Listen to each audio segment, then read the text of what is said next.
My topic is about juveniles and the rise in the violent crimes they commit.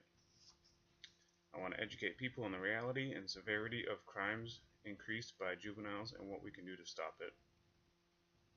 There is a harsh reality with the rising crime rate by juvenile offenders, but there is something we can do to stop it. All over the country, crime is rising, and more importantly, the offenders of these crimes are young juvenile offenders. What is the reason for these rise in this crime, and what is the solution to combat it? Violent crimes are increasing in the U.S. with juvenile offenders under the age of 18 years old. Statistics offered by the Office of Justice Programs believe nationwide a youth crime wave. They claim that juvenile arrest rate has hit its peak in '96, a rate which reportedly declined 36% by 2009 and continued again to rise at an all-time high. These violent crimes include robbery, assault, battery, and even homicide. These crimes committed at an alarming rate without any worry of repercussions, punishment. The juveniles committing these crimes are also committing them against seniors and other juveniles. Some of the reasons for these crimes include drugs and money issues, along with gang activity.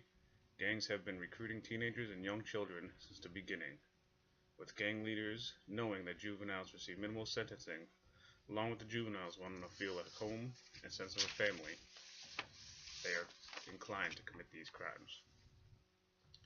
To reduce the increase in crime rate, parents need to be held accountable for their actions of their children, whether it's legal accountability or punitive accountability, like incarceration or heavy fines. Parents should also be required to attend parenting classes no matter what the age of the child is. Depending on the severity of the crime, parents should get a civil citation and also the possibility of a jail sentence. The key is to hold the parent accountable for their child's action so they will be more involved in the child's life and prevent them from a life of crime. Fines and jail sentences will be determined on the severity and the frequency of the crime. The more severe the crime, the more previous juvenile committed the crime, jails and fines would increase. Juveniles should have imposed community service hours and counseling to guide them in better directions. They should also be accompanied by parents for both. Getting parents more involved with the discipline of their children may later on be involved in parenting of their child to prevent criminal activity. Children learn from their parents and others that they surround themselves with. When a child or teen is headed in the wrong direction, parents should step forward and help them back in the course. If parents do not want to father or mother their child to be a productive part in society, then they should not have children.